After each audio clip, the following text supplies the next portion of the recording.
Hello, everyone. Hi, everyone. We're the Vanguardian Voices, a new show here at WBCR. My name is Gabriela Flores. And I'm Michela, Arlia.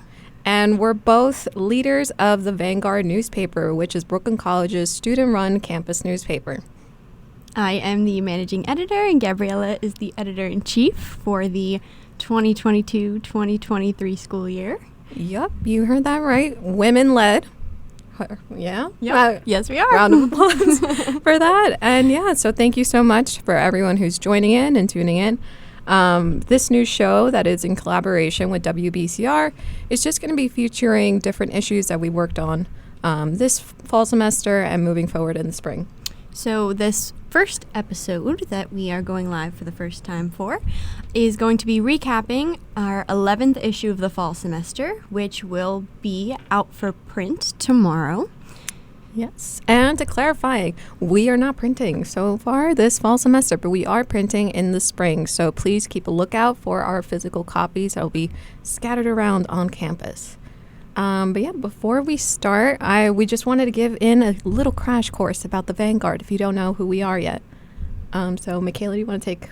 Sure. So I am a senior who started at the Vanguard as a freshman. And my first piece was covering the Fall Fest that undergraduate student government holds. And from then, I went into arts and have been writing there since about last year, where I was the arts editor, and now taking on this position with Gabby. Yes. Exciting stuff. And I am the editor-in-chief. This is my second year. Being as the lead editor of the paper, and I started off also in 2019 when the paper just pretty much came back from the dead, resurrected after so many decades, so woot for that. But yeah, so I started off as a staff writer. My first ever story was actually an obituary from an alumna, sorry for that, but yeah, and that was an interesting one because, you know, my introduction to the resurrection was through a death piece, so Irony. The irony. But now we're here. So after being a staff writer for 1 year, I went on and became features editor. Now, lo and behold, I'm here as editor-in-chief. So yeah. And to give some background on the Vanguard. So the Vanguard was a student newspaper that was shut down in 1950. At the time, you know, the Red Scare, a lot of people were scared about communism taking over. Dun, dun, dun. So basically then the president at the time of the college shut down the paper, and from what I've gathered, pretty much suspended the editors that were on the masthead. So shady, if you ask me. So once it shut down in 1950, the Vanguard, you know, didn't continue on. The editors who were suspended actually created their own newspaper that was pretty much Vanguard spelled backwards. So kudos to them. Sneaky. Yes. We love sneaky stuff, but yes.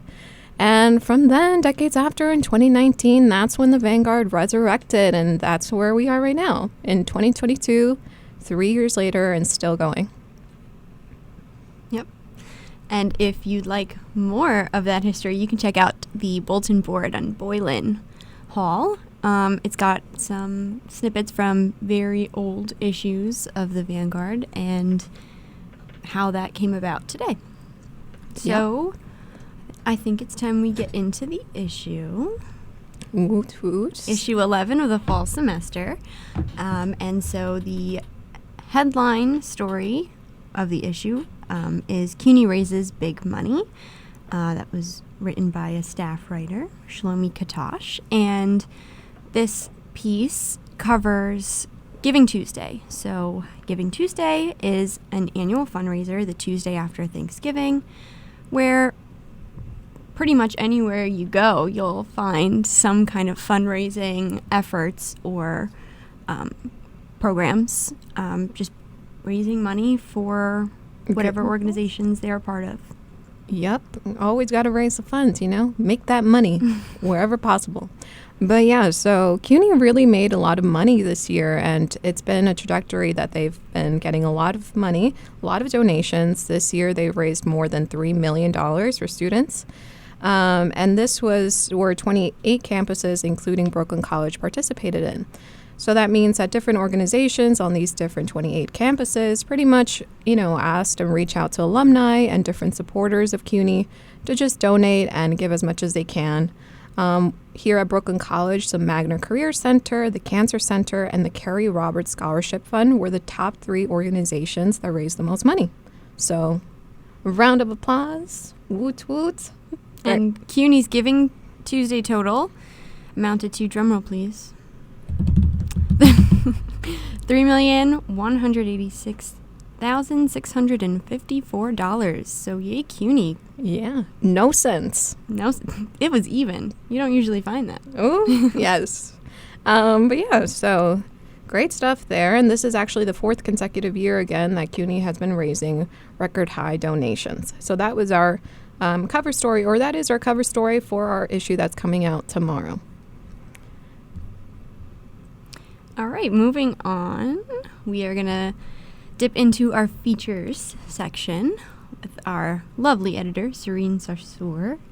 And she wrote a piece about a BC student, current student, who actually did something kind of cool, opened his own restaurant. Yes, you heard that right. The sound effects. We're very authentic here, we make our own sound effects on the fly. But yeah, so this BC student, and pardon to him, we're probably going to butcher his name, but his name is Tawhid Elahi. And if we did butcher it, apologies. But yeah, so he opened up his own restaurant with his brother and brother-in-law, and it's in the heart of Bushwick. So his restaurant actually features a halal bar. Tell the listeners, what's a halal bar, Gabby? Yeah, so a halal bar, according to Serene and her reporting, is something that isn't commonly heard of. Basically, halal, I'm recalling here, is the term for permissible, and alcohol isn't permissible in the religion of Islam. So having non-alcoholic beverages for his customers has been something that Tawhid has been able to offer. At his restaurant that's actually called Curry in Handi. So there he features a bunch of Indian food, Indian dishes, and yeah, he's living it up there. So that is a feature that we have in store for next week. And there's also, not next week, apologies, for tomorrow. But yeah, and there are also other features. Yeah, so other features in this issue is one written by yours truly, where I covered Phi Sigma Chi. Sorry. So they hosted in kind of a multicultural night with CSU, the Caribbean Student Union on campus, which looked really fun. And they just promoted their cultures and the diversity on campus, and just a really fun night for students to get to know one another and meet and talk. And there were performances, and the Desi Club actually on campus came in to perform in traditional garments from their culture. So it's just a feature covering that and how the diversity on campus is celebrated. Yeah. And also someone very big and important came to visit virtually Brooklyn College, and that was the director of the National Institutes of Health. So our staff writer there, Haritha, she covered that story. And we also have a lot of other stories that you can check out for tomorrow, including a profile on Kappa Sigma.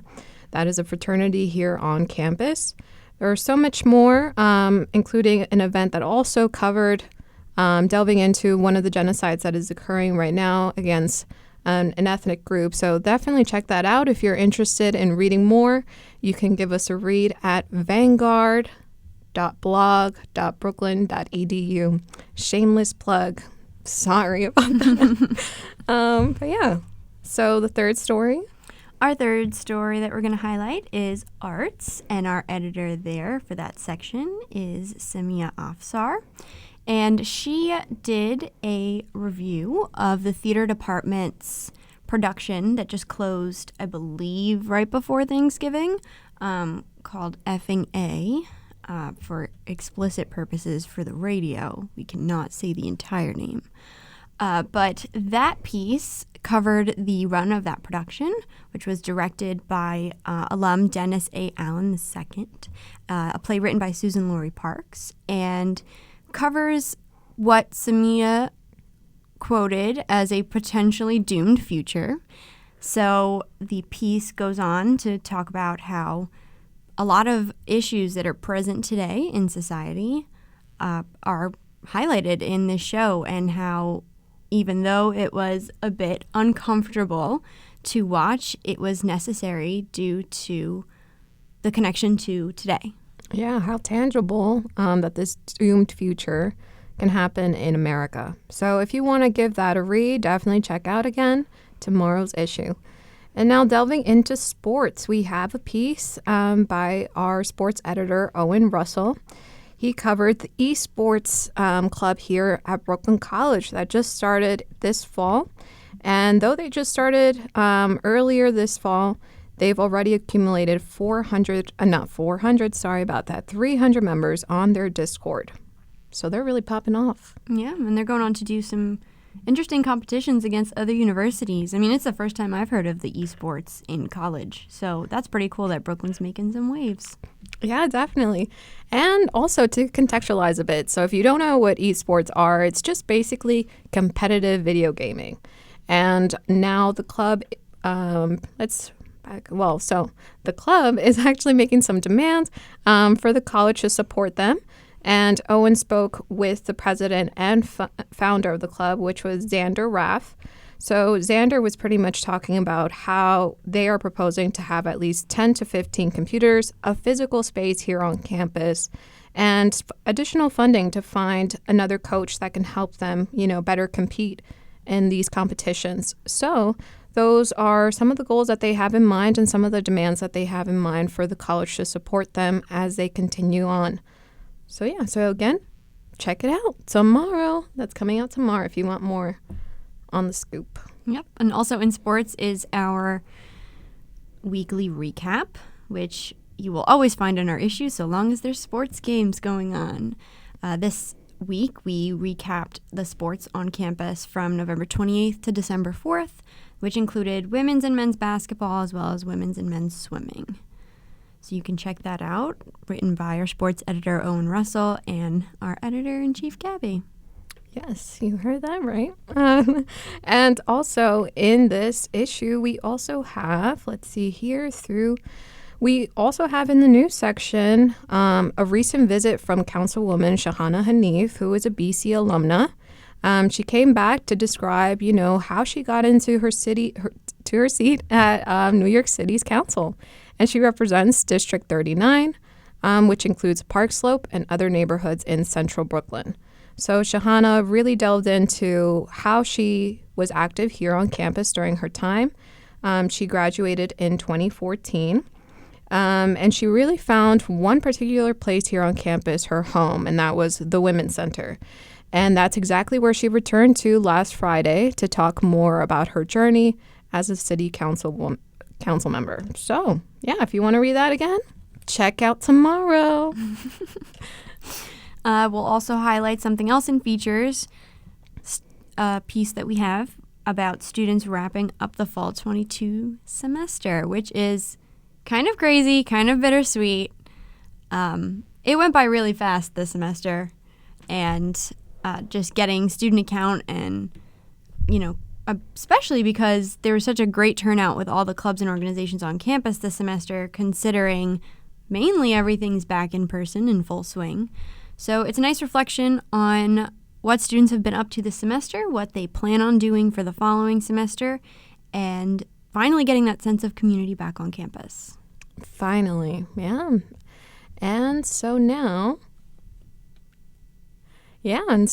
we can also, another thing, very important to point out, we have a cartoonist. So if you want to check out a Vanguard Gazette comic strip, definitely check that out tomorrow. So our cartoonist, Neetu Farheen, she actually did her finale for Vanguard Gazette, which is a comic that she totally created on her own. And it's incredibly detailed, must I add. Very, very great stuff going on in our comic. Nitu is very talented, so definitely check that out. It's full of laughs. It's definitely a nice read. Definitely a nice read, definitely informative, so definitely check out tomorrow's issue that's going to be out online at our website at vanguard.blog.brooklyn.edu. All right, so, Michela. Yes. After we rehash the news and all the in-between stuff that happened on campus, are there any burning thoughts on your mind right now? Oh, wow. Burning thoughts? No, definitely not. Everything's down on paper, which is definitely a relief for us. It is, yeah. I will say Tuesdays are calm day. Yes. Because the paper's out and it's ready to go, and then we go right back to work tomorrow. Yep. So, I mean, I will say it was definitely very interesting to read a lot of these pieces. We had a very meaty issue this week, which is really nice. A lot of contribution from students, which we love. So please come and join us if you are interested in writing or taking photographs or comics or anything of that nature. Even if you don't think you're a writer, please come on down. We would love to talk to you and try to get you to like writing a little more than you did before you came here. Yeah, and definitely we need reporters. We need eyes and ears on campus. Absolutely. Yeah. So if you're nosy like me, come join the Vanguard. No, I'm kidding. We're not that nosy. We're not. We keep to ourselves. We keep, yeah. Unless we're pressing for comments. Yes. All Shout right. out to press relations on campus and in CUNY. So Yeah. Shout out to the PR folks. All right. Well, you know what? I'm going to ask you a question now. We get to interview each other. That never happens. What was your favorite piece this issue? You know, it's like asking a parent what their favorite child is. I mean, honestly, I have one in mind, but should I say it out loud? I don't know. I'm getting some nods. Y'all right. are tempting me. Yeah. Oh. Well, all right. In all sincerity, let's see here. Watch it be your piece. I mean, those are one of my favorites, but you know, I can't be biased here. That's a good question. I think that definitely Kate's is my favorite, and that's the one that delves into, I want to make sure that I'm not butchering this ethnic group's name, you know. But basically, Kate attended this event hosted by some Muslim organizations here on campus, and they also brought in activists who have family members who are pretty much, you know, enduring all these things that are happening in China. And I think that was such an incredibly important piece, incredibly needed and necessary.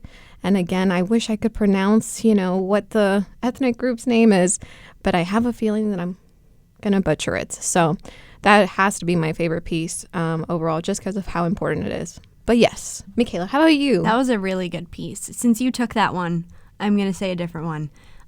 Mine is a tie between Serene's feature on the restaurant owner and Shea's opinion, which we haven't gotten to because we'll be speaking to him soon.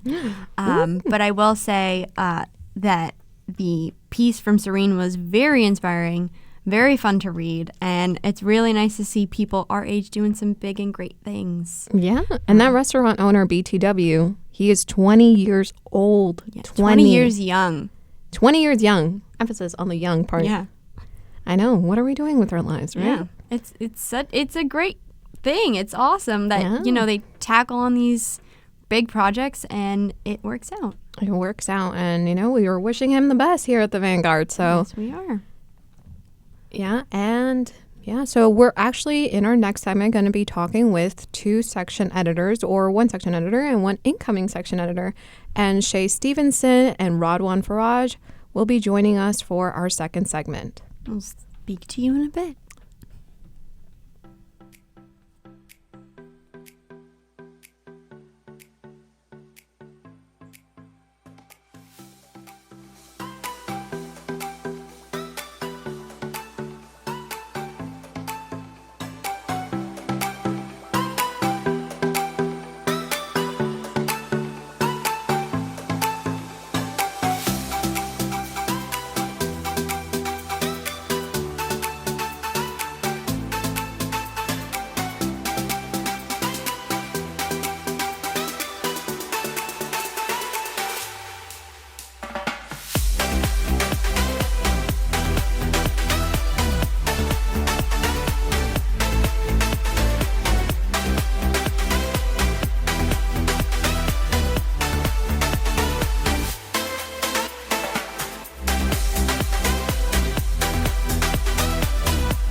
All right. We are back. We're back. And we are here with Shea Stevenson, who is currently a staff writer in the opinions section, but will be our incoming opinions editor in the spring. So hello, Shea. Hello. And Shea wrote a really great piece this issue coming out tomorrow, entitled What Games Mean to Us. So before we dive into that, Shea, introduce yourself. Tell us a bit about you, how you started at the Vanguard. My name is Shea Stevenson. I got started at the Vanguard, so I'm going to be the opinions editor in the spring. This is my first semester at Brooklyn College. I'm a journalism nothing. I'm a creative writing major. I've never done journalism or anything before. So I got started at the Vanguard because there was no magazine. And I went to the club fair looking for the Lost in the Library booth, but they didn't have one. So Stuck in the Library. Stuck in the Library, yeah. Yeah, or Stuck in the Library, yeah. And to this day, I've never reached out to them. So I went to the Vanguard instead, and And got our an pitch issue. was and that good, that he joined us. I was taken by the idea of writing something that would be printed on paper, and that still hasn't happened. Yeah, we're online, yeah. But so I just submitted an opinions piece because I'm normally a fiction writer, and that's the closest to fiction. And here I am. And here you are. And we're happy to have you. Yes, we Thank are. you.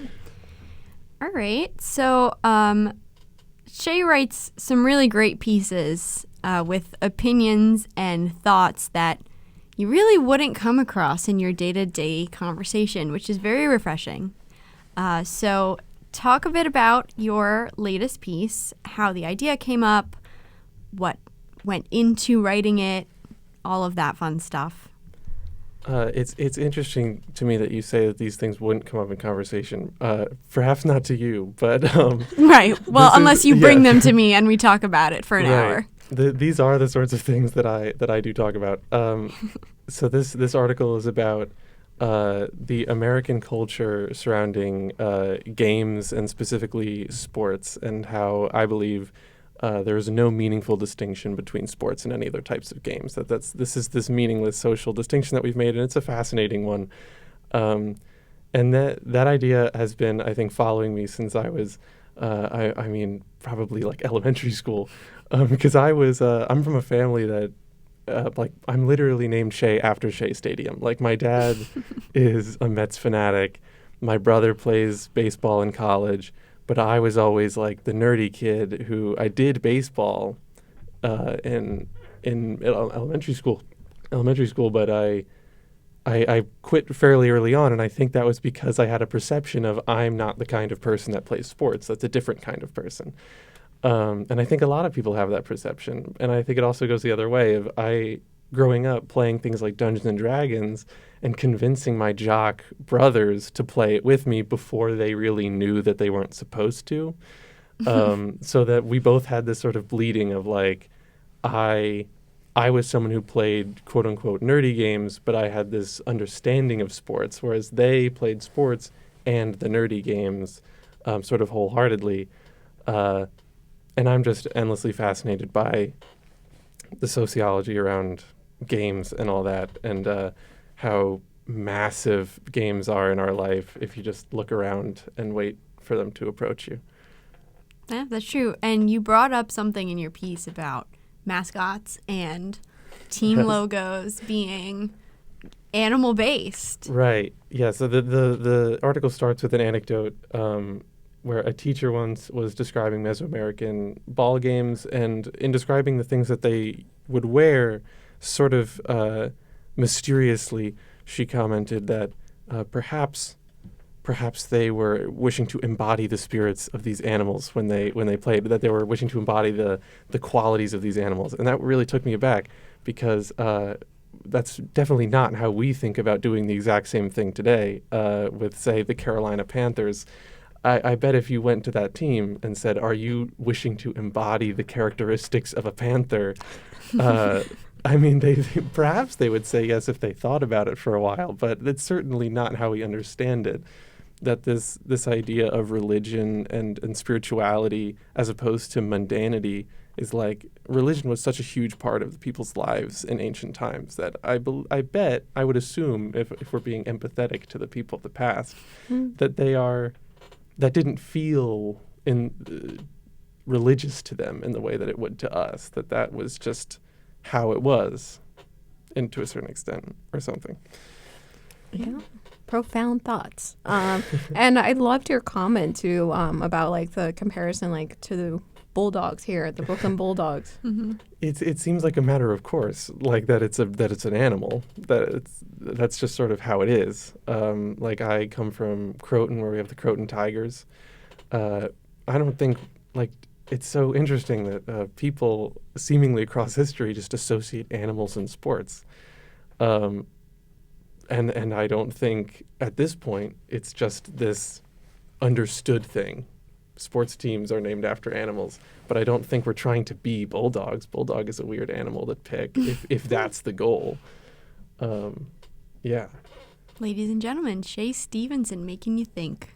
Yes. Profound thoughts. Yeah, and we pulled this quote from your piece for highlighting purposes that says, games, like all forms of art, are apparently a human necessity.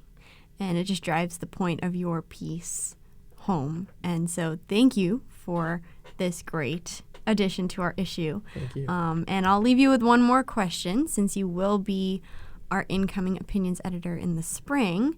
And as things wrap up for this fall semester, what are some of your overall thoughts on the work that you either produced this semester or what you're excited to tackle next semester? Next semester, I'm going to be tackling probably the exact same things. Depending on how much more editorial control I have, I might be able to write more about the things that I actually think about day to day, which are almost entirely books and movies. Whereas now I try and keep it more general. But I guess if I had it my way, all the way down, I would be writing about really weird sort of 70s movies that I like and that I wish more people would watch. Because I think that any sufficiently good piece of media will lend itself to talking about these big philosophical issues. If it's worth talking about, then it's worth talking about in those grand scales. All right, noted. Catch some pieces on 70s movies coming your way in the spring. All right, Shea. Well, thank you so much for stopping by and for telling us about what it is you do best. And we're looking forward to publishing your piece in the issue tomorrow and everything you'll be writing with us going forward. Thank you. Yeah, and thank you, universe, for I guess leading Shea to us. Not letting Shea find the other tables. Yes, thank you. Because now we have such a great opinions editor, and we're looking forward to working with him. So hopefully, like moving down the line, if anyone listening wants to pitch an opinion, you can pitch it to Shea in the spring, or if you want to write it now for our final issue before it releases next week, you could definitely reach out to us. So, yeah. All right. So now we're going to be taking a little short break, and we're going to introduce our next guest, which is Radwan Farraj, our news editor. We'll catch you soon.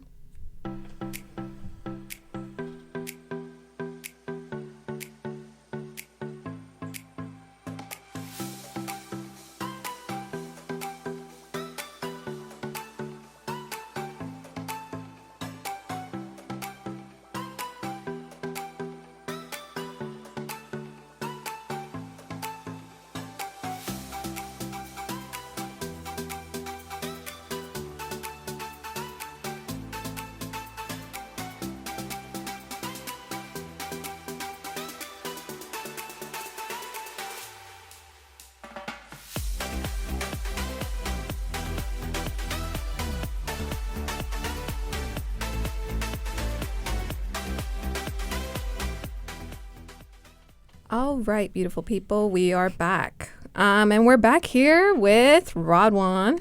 Hi. So, hey, Radwan, how are you? I'm doing good. I feel this is a weird feeling because I know you two very well, but I do not know this room. So, very fun expectations. Legit. This is a new, I guess, habitat for us. But yeah, and so we wanted to first start off with asking you, Radwan, can you just give us your role in the Vanguard and how you got started? Sure. So I'm the news editor. I help Gabby and Michela find news stories to write on a weekly basis. I work with my other writers to help go out and do reporting. We talk to people. We'll interview them. And it's a whole lot of fun. We talk to administration. We talk to normal students, professors, just about anybody we can get our hands on for stories. And I started out at the Vanguard, I think it'll be a year now. I started in fall 21 as a staff writer. And it was really fun from the get-go, and it still is really fun. I love being able to go out and talk to people, even though it's still very scary sometimes, depending on who it is. And even with everything going online, it's been a very fun and engaging experience reaching out to people, talking to them about things that affect everybody. Yeah. And I know we spoke with Shea, about his story, but I did want to ask you, maybe just looking back, overall, what has been your favorite interview that you've ever conducted? Ooh, that's a good one. I did an interview with a Wolf scholar this semester. For the life of me, I'm terrible with names. I feel Barbara Smith. Barbara Smith, thank you. I'm sorry. I did an interview with Barbara Smith, who is a very known black feminist, and she and her fellow associates, they started the Combahee River Collective, which was, if I'm not mistaken, in the 80s or 90s, a first and detailed outline of what black feminism should look like and how important it was for both women and women of color to unite under one banner and talk about the issues that affect them, and how the issues that do affect them are usually very unique, and it's not a topic that is talked enough about. Yeah, definitely. And Barbara, I think she's coming to campus in the spring, correct? Yes. If I'm not mistaken, she's had, I think, maybe 1 or 2 events this semester, and she's going to be back for the spring for as long as she's the scholar in residence. Yeah. So if you want to catch that article that Radwan loved, so you can check that out online. And yeah, that was honestly one of my favorite pieces too that have, been in part of news. So really great stuff there. But now going into issue 11, that's going to release tomorrow, you did cover USG's town hall. So can you give us a recap of how you came across that story and sort of give us a scoop? Sure thing. So USG has a bunch of group chats, mailing lists, all sorts of fun stuff to get information out to students. And I noticed a posting by Flavia Shaiti, I'm sorry if I mispronounce her name, who is USG's press director. And she talked about, we're going to have this town hall on Tuesday. All students are invited. We're going to talk about how the USG should best spend its money. And so I went to the event. It ran for about 2 hours for students to walk in as necessary. And one of the things that stuck out to me was the turnout. Since the pandemic, and of course since before the pandemic, I learned that getting students to be involved with student government is really difficult.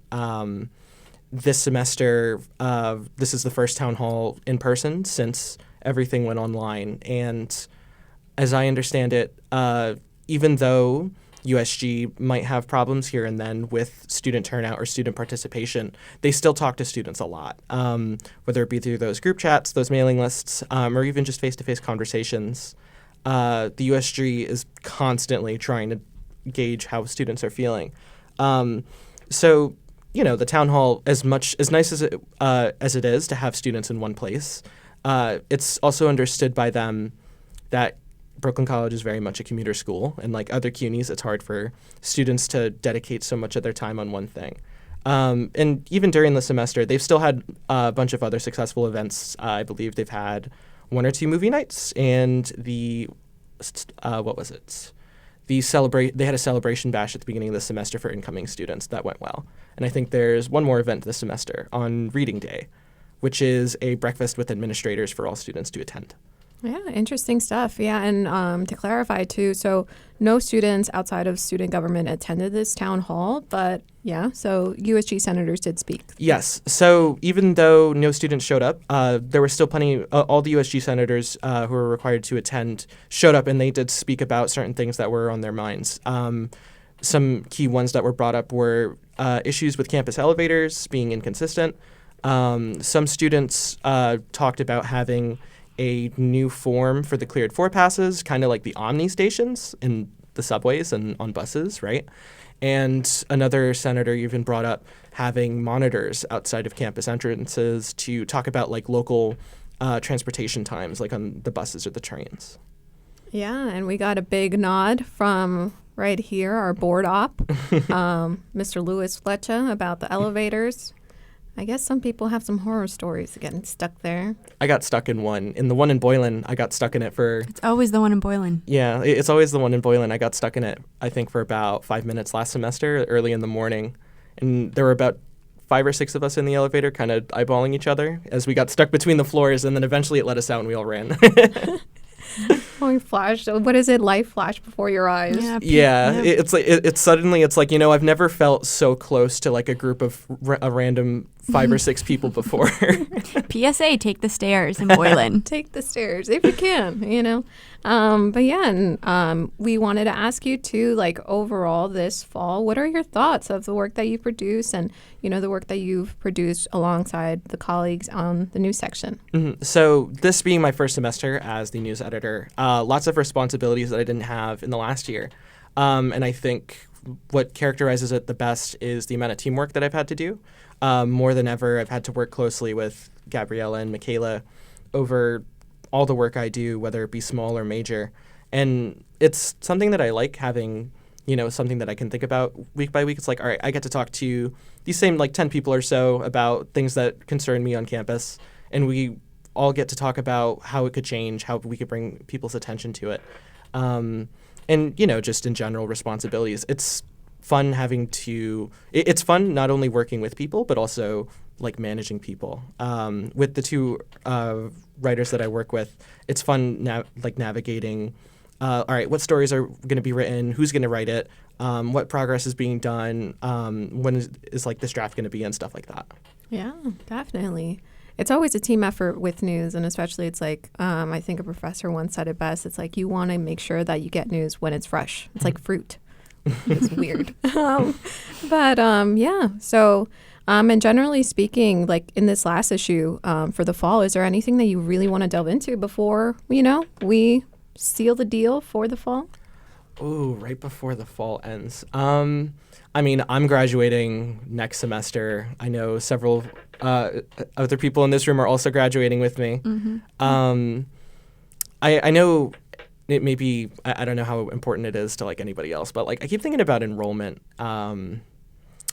And how enrollment is still getting a little, like, bit by bit, it's decreasing at both Brooklyn College and all other CUNYs.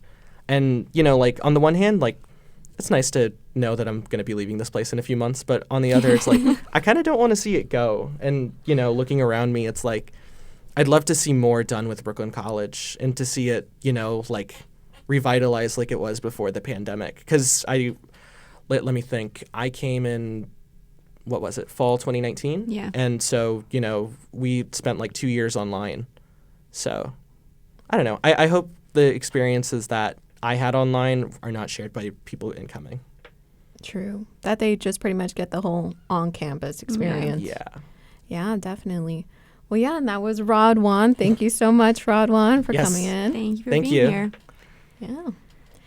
And now we are going to delve into another segment ripped from the headlines by Allison Dubrow. So, hey, Allison. Hello. Thank you for the introduction. So I guess we can talk about the most important thing today probably is that it's election day for Georgians, right? Today is the Georgia runoff. So back in November on Election Day, there was the race between Democrat Raphael Warnock and Republican Herschel Walker for the Senate. But it had to go to a runoff election since neither candidate reached the 50% threshold needed to declare victory. So today, Georgians head to the polls to try and determine a winner in the race for Senate. More than 1.8 million people already voted early, and now whoever still hasn't voted yet will head to the polls. So this is significant because if Warnock wins, then the Democrats gain full control of the Senate with 51 seats to 49. But if Walker wins, then the Senate will remain split at 50 seats to 50, in which they'll rely on Vice President Kamala Harris's tie-breaking vote. So another national news story are the power outages in North Carolina. Tens of thousands of people in North Carolina are currently without power, and schools have been canceled for a second day today after multiple power substations came under attack. And the authorities are saying that it seems to be a person or a group, they're not sure yet, seems to have intentionally targeted the grid with gunfire.